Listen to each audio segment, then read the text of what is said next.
It does change when you're an actual business owner and you have to think about hiring and development and QuickBooks and all these other things that, I just, of course, I knew about them, but wasn't sort of in the trenches. And so, whether it's through, entrepreneurial organization or just, being surrounded by business owners that are committed to learning, it's really infectious.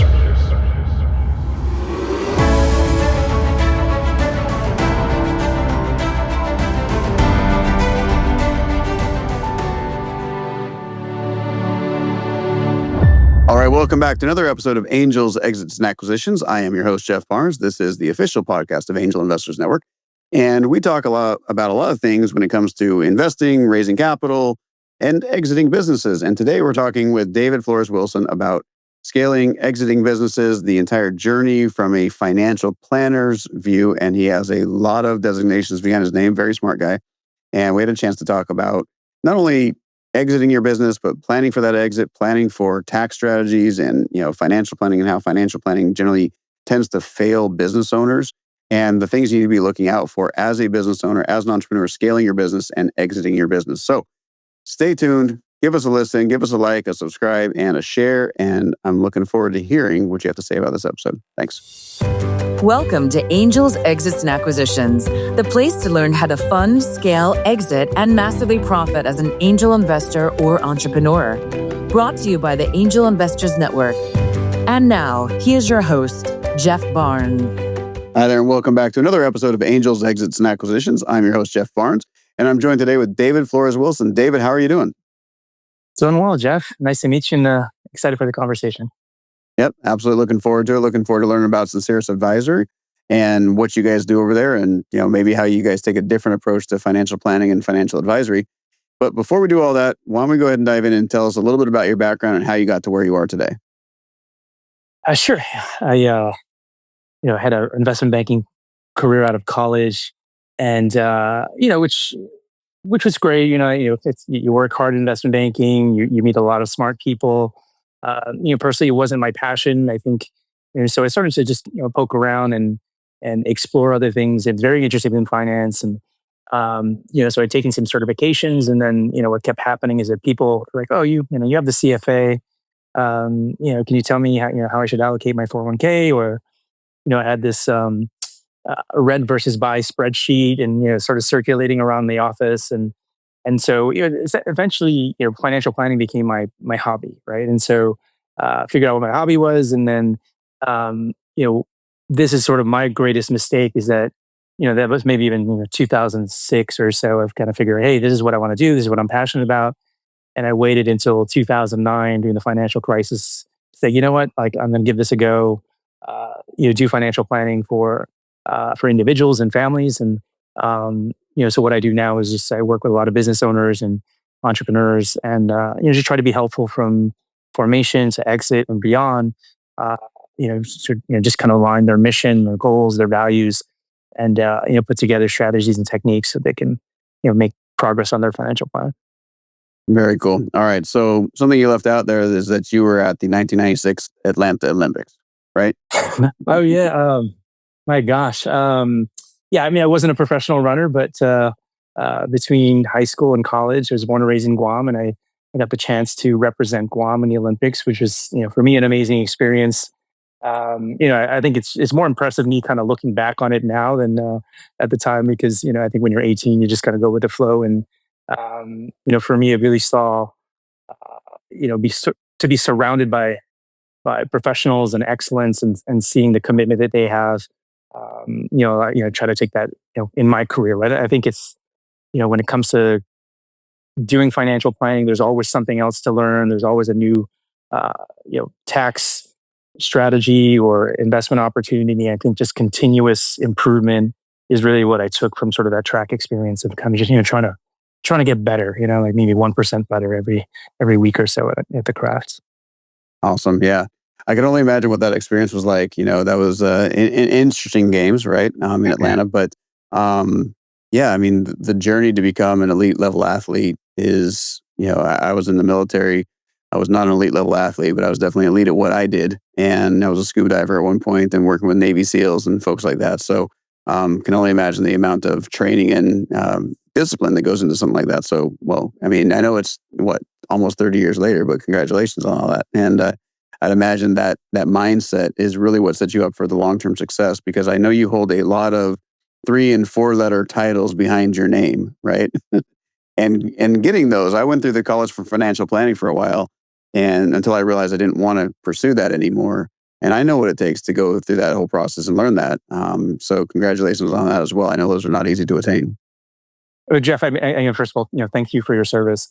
But I'm definitely like a victim of playing the alphabet soup, right? I think it's, and really it probably started because I was kind of in my 20s, just hanging out on the weekends, and all my friends. I love playing sports, but I wasn't sort of a big football guy, and so like all my friends would disappear on Sunday.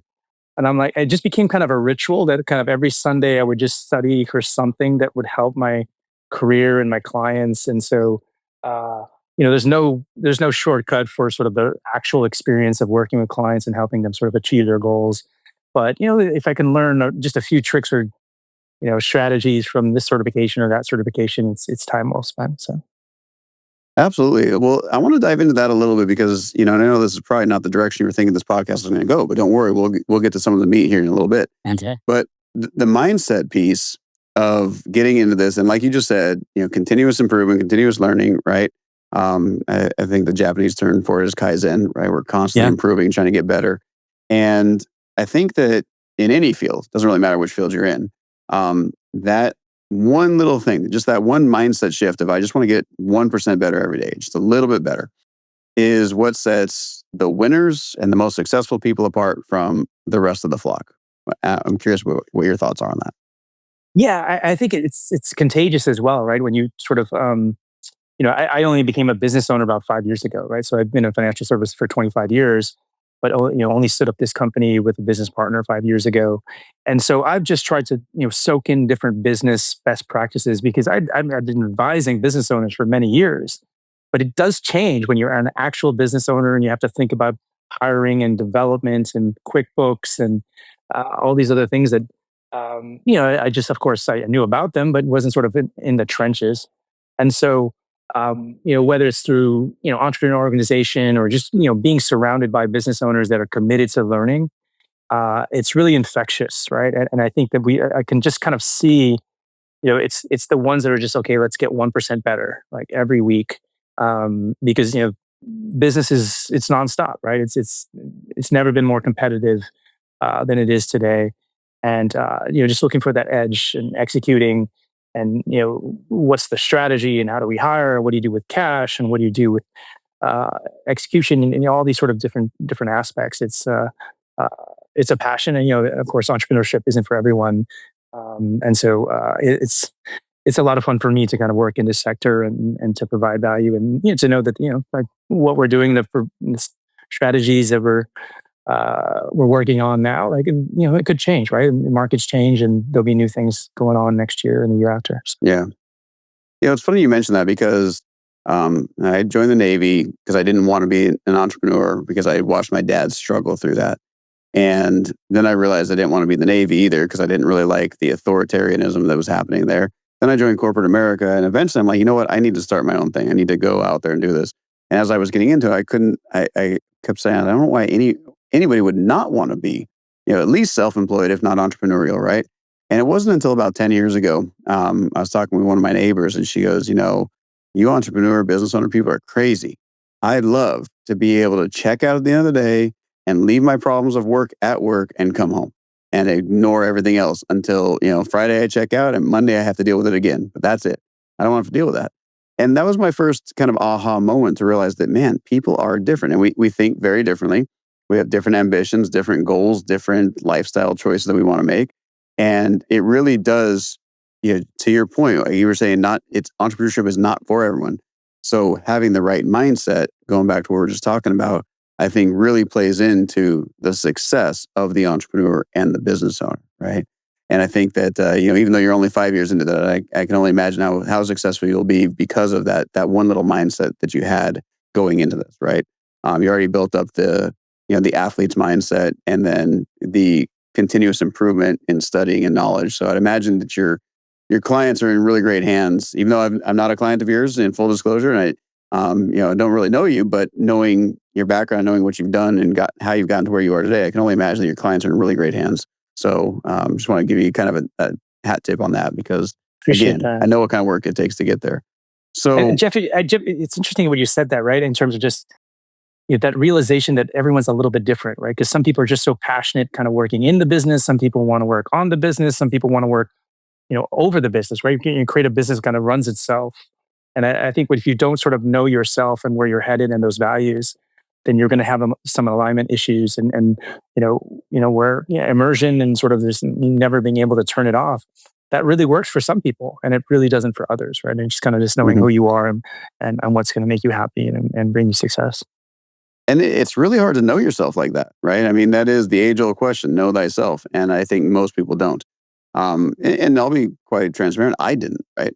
I didn't know what actually drove me. And I would do all the personal development stuff and read the books and go to the seminars. And, I got my MBA in leadership and I was in charge of people that 2, 3 times my age when I was in my 20s. Um, and, I still thought I was just really good at what I did, and I was, but I still didn't know myself. I didn't know what I really wanted, what was going to make me happy, what was going to make me tick, and things like that. And so I think that is a journey that most people, it's like, I hate to say it, but we have this vaccination theory of education, right? Which is, oh man, I got the degree, I'm done, right?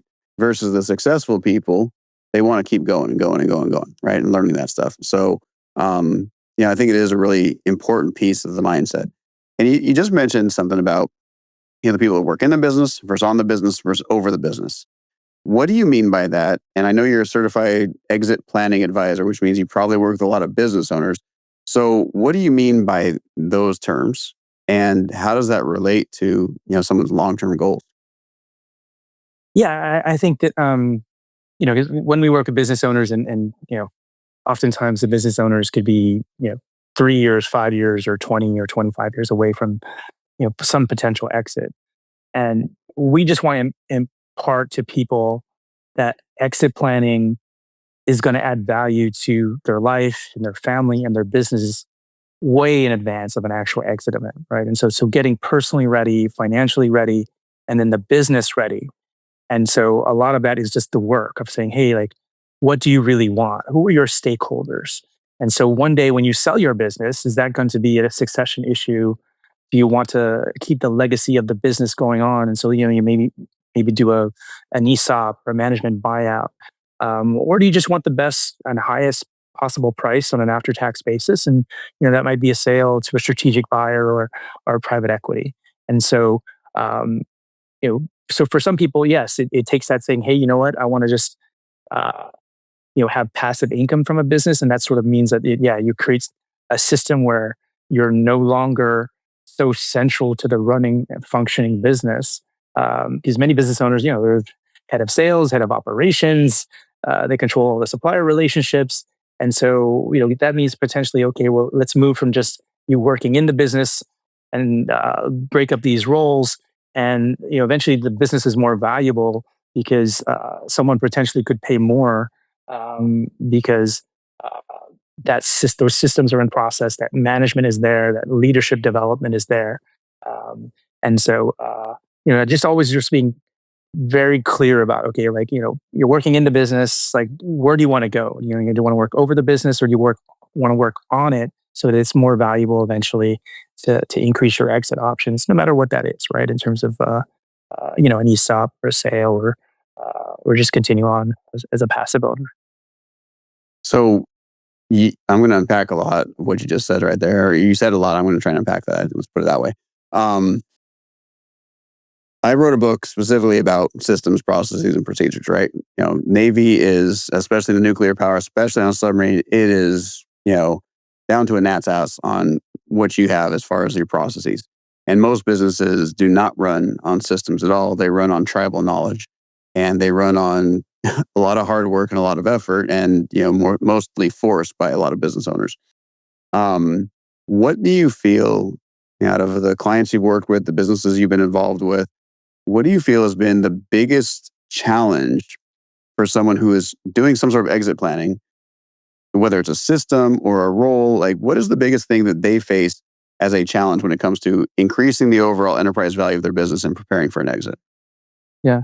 Well, I think the biggest challenge, actually, frankly, is to accept exit planning and its value first, right? Because I think let's face it, like as a business, we're all just so busy, right? We have a bandwidth issue, and accepting to do exit planning, it means like, okay, potentially we're going to have to change some things within the business, and we all have an emotional attachment to our business, and all the decisions we made in our business up to this point, we did for a real reason, right? And so to sort of open that up to whether that's a consultant or a planner or attorneys or what, and say, hey, like, let's make some changes here and there to increase the value of the business. I think is just the biggest sort of taking that step, right? And I think that oftentimes what's most successful is just running a series of sprints and saying, hey, like for 90 days we're going to focus on the books, right? We're just going to say, hey, let's clean up the books. Let's just see, let's recast the financials and see how much is actually being run through the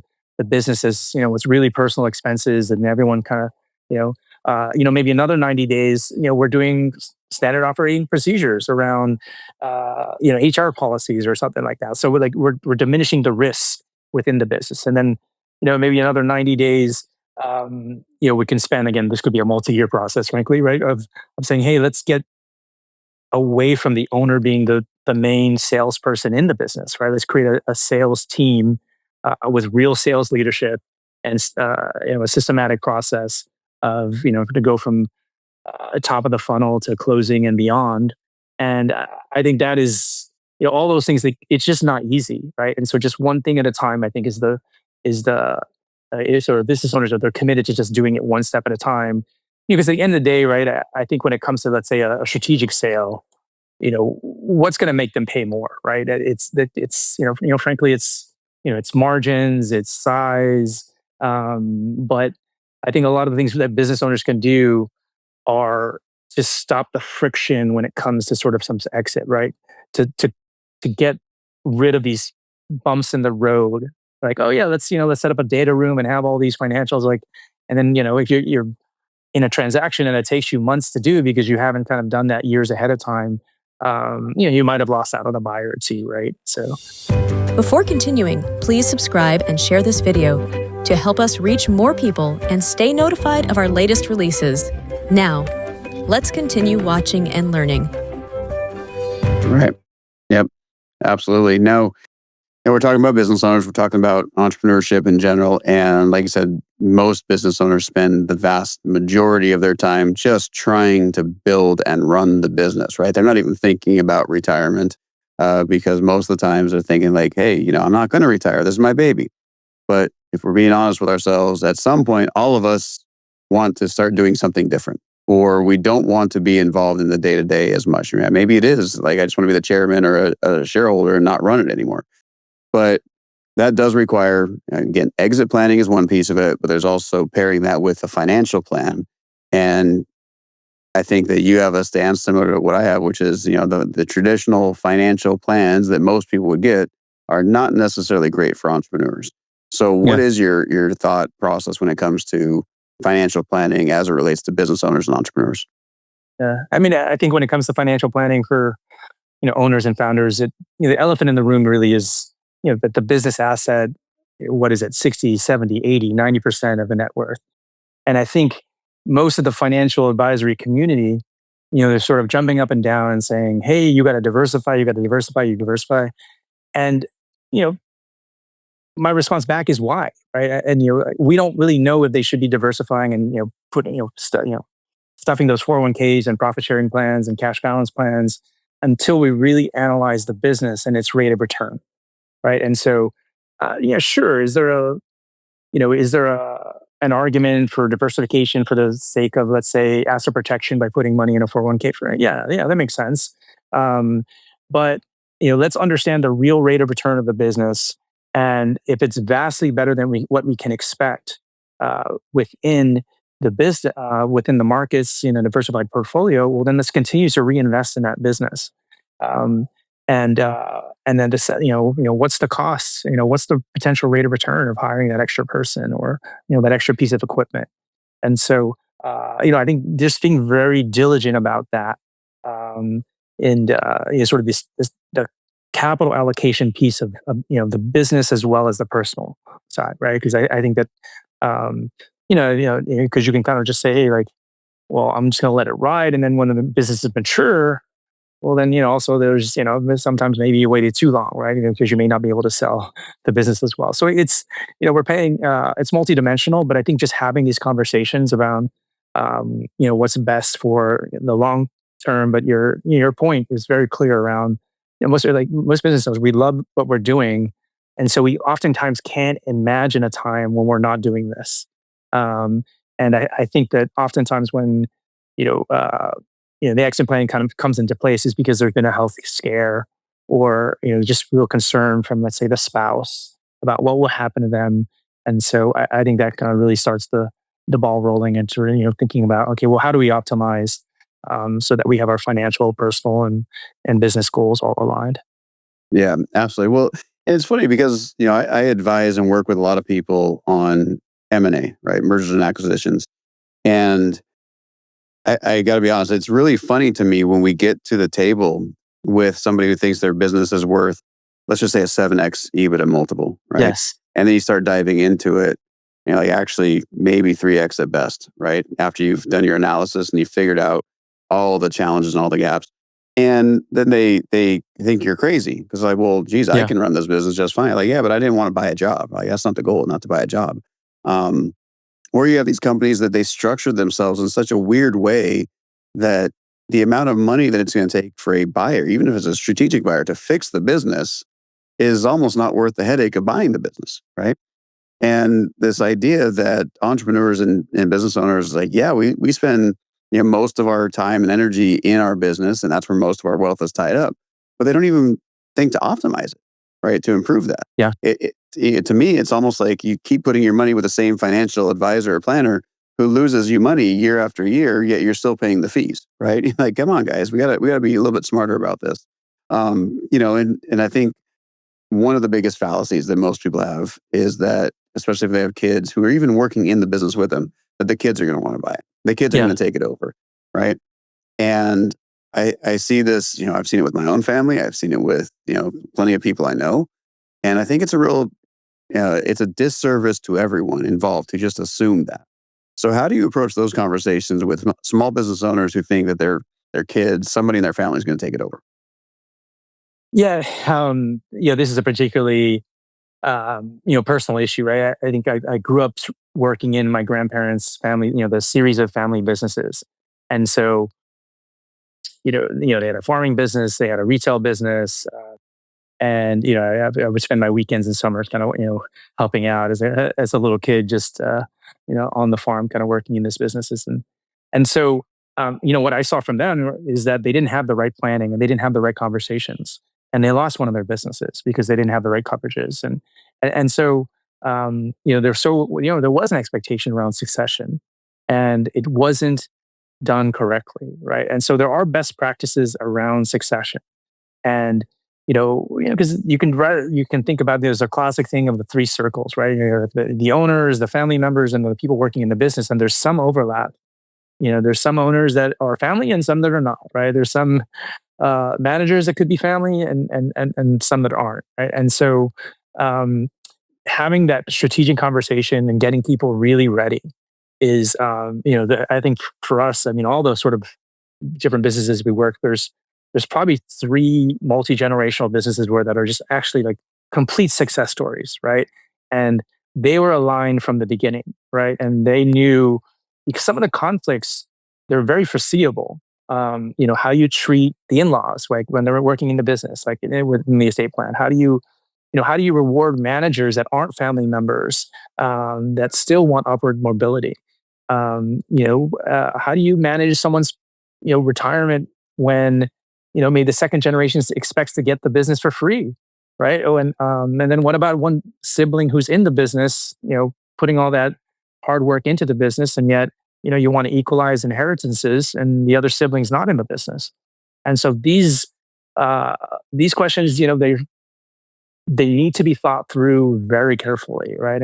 So I think that, but in general, that what we've seen is where it has been successful is that that second generation did go off and do their own career, right? And so, and then they maintain contact within the business with the first generation, and then over time they came in, and it was mutually beneficial for both parties, right? It was just like, okay, well, the second generation, they're bringing in all these extra skills, and the first generation is sort of is there. They have the leadership, they have the experience, and then but they've also been able to be very clear about saying, hey, you know what, you can take this responsibility now. You can take a little bit more, because I think that that's it's hard to keep that second generation motivated when they always have Yeah. someone looking behind them when they think they are doing a great job. And so lots of different uh, dynamics, but I think they can be worked through if it's in a very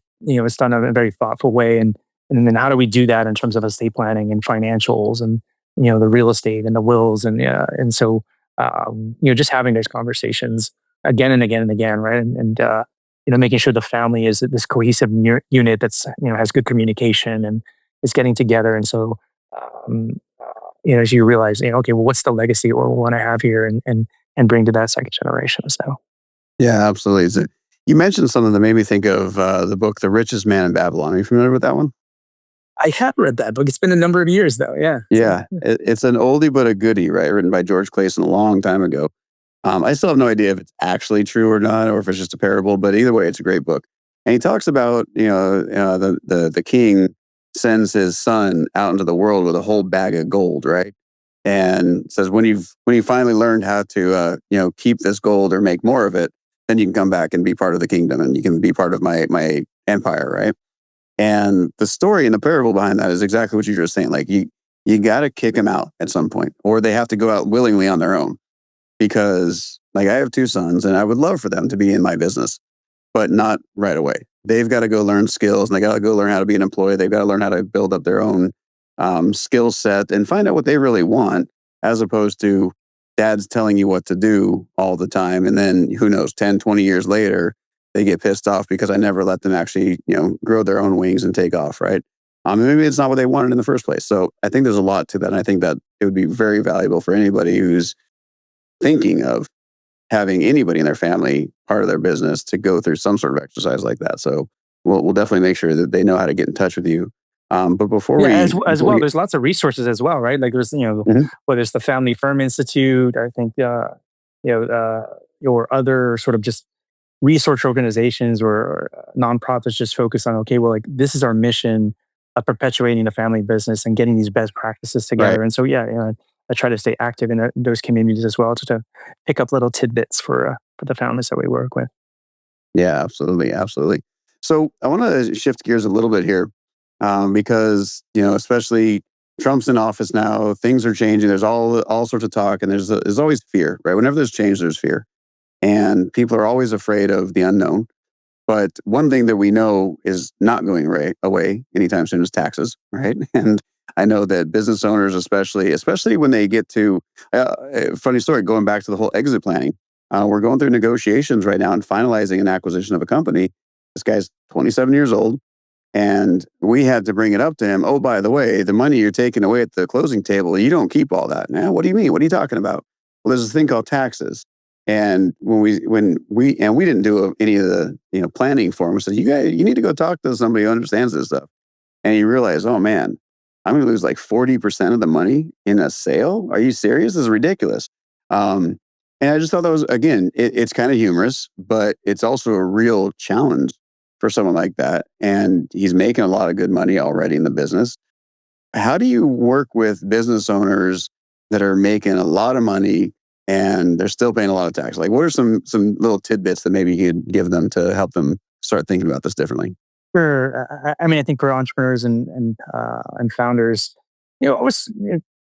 first of all, there's a sort of a parallel track, right? Sort of building up your own personal financial literacy, yet at the same time getting that team member, your financial planner, your accountant, your attorney, and really kind of think through these different strategies. And so, but in general, right, when we're talking about saving taxes, there's sort of four ways we can do that, right? There could be entity types that could influence saving taxes. Maybe it's you're going to be a C corp and get a $10 million capital gains exemption from QSBS, or you're going to be an S corp, and then you're going to save money on FICA. So there's the entity part of it. There's just emphasizing one type of tax or over the other. And so for in general, that means sort of emphasizing long-term capital gains over short-term capital gains. Then there's deferral, which is your classic, put money in a 401k or a cash balance plan. And then of course there's endless amounts of deductions and credits and things like that. And so just kind of systematically going through those four areas on an annual basis, proactively, well in advance of not in advance of the tax season, but in advance of the end of the year. And so you're not sort of missing any opportunities, and you're sort of thinking strategically, not just about this year, but over a multi-year horizon. And then, specifically around a transaction, there's many things that can be done. Uh, there's lots of time before the transaction, right? So there's the pre-sale. There's things that are in the actual sale, which I'm sure you're familiar with in terms of like, okay, well, if it's going to be an asset sale, like how do you allocate it between goodwill and personal goodwill and the non-compete, and where does it, you get depreciation, recapture, and all. And then there's of course all sorts of strategies on the post-transaction, to lower your taxes, whether that's through different charity structures like donor advised funds or charitable remainder trusts, or you want to get more aggressive. There's always someone out there can sell you a more aggressive tax strategy. But again, you need to kind of be working with your advisors well in advance of the actual transaction, because to really understand the risk, right? Because I think sometimes people are under the gun and they have to make a quick decision during closing or right after the closing, before the end of the tax year, to lower their taxes. But yeah, like for example, they should know, like, okay, well, should they be doing an installment sale? Like, well, what are the pros and benefits, pros and cons of that? Should they be doing, a charitable remainder trust or other things like that? And so, yeah, I kind of break it up into like, okay, you can save money overall generally, but sort of credits and or deferral, or emphasizing long term over short term, or the entity itself, and then of course thinking about taxes from the pre-transaction, during the transaction, and post-transaction. Is kind of how we see it, and then just kind of going through all the checklist of items that people could do. Well, I'd say, needless to say, there's a lot that goes into it, right? And we all know taxes are by far and away the biggest expense, except for maybe the interest on the mortgage of your house, depending on how much you pay on that. But throughout our lives, taxes are the most. Except, even I saw this really funny video the other day. Is this salon owner, and she went to her employees, and big salon. She had 6 or 7 employees, so big for a small business anyway. And she asked them, like, how much do you think I pay on taxes just for your payroll? Never mind income tax, just payroll. Yeah. And these ladies were off by a magnitude of like 6x, 600%. They had no Wow. idea how much the business owner was paying. She was paying, several $100,000 a year in payroll tax, right? Yeah. And these people had no idea. And I think that that's one of those things that if you're not working with the right team, going into growing a business, scaling a business, especially exiting a business, you're doing it wrong. So, we definitely, we'll be providing everybody links and how to get in touch with you when it comes to that stuff. But before we wrap this up, David, I have one last question I'm going to ask you that I know that no one prepared you for. So, knowing what you know now, having gone through everything you've gone through, being an advisor, helping people with their financial plans, going to the Olympics even. If you could go back to your younger self before you got started on all of this stuff, what's one piece of advice you would love to be able to give to yourself? For me personally, right, I think that I think I mentioned I discovered my passion, and then I sort of left it. I sat with it for a few years, and so I think as soon as I figured out what that passion was, I should have jump shipped immediately and gone into the financial planning world. That's for me, I wasn't ready, and to be a business owner and to do that. But I think that if I had to tell myself, the younger version of me, say, hey, go for it. This is your passion. This is what you want to do, and because you have that passion, it's going to work out. Nice. I like that. So it's kind of funny. When I was growing up, we didn't have a lot of money. In fact, hands to mouth a lot of times. But I loved learning about money and finances. And so I actually did that. I actually tried when I was 21 years old, getting into the financial planning world. And then I realized this is not for me, And I think, and we talked a lot about, the differences in how you plan for certain people, but there's a mindset, right? So yeah, I think two sides of that same coin, right? I did jump in as early as I could, and I realized, man, this is not what I thought it was going to be. Now here I'm on the capital side of things and raising capital and buying businesses, and there's still the money piece, and so I still love it. It's just the way you go about it. So if you knew that stuff and you knew what your passion was early on, you can figure that out. Man, that's great. I know that a lot of people, we all struggle with that, right? So that's cool. I For love that. sure. A piece of advice though is like, once you find what you really want, what lights you up, go for it. That's great. Awesome. Well, David, it's been a pleasure having you here today. Why don't you tell folks how they can find you, how they can connect with you guys online? For sure. I mean, I think if you just Google David Flores Wilson, you can reach out to me, whether your favorite channel, whether it's on LinkedIn or through the website or Instagram or something like that. So Perfect. Well, we will make sure we put all that information in the show notes. So if you're watching this or listening to this, be sure to check out the show notes. We'll have all of David's links in there so you can connect with him, especially if you're an entrepreneur or business owner looking to exit your business at some point and hoping to keep more of what you make rather than just sell for a lot and give it all away to the government or lose it on a sale. Don't do that. Reach out to David. So you've been listening to the Angels, Exits, and Acquisitions podcast. I'm Jeff Barnes. And David, I want to thank you so much for being here today. thank you. All right, everyone, take care.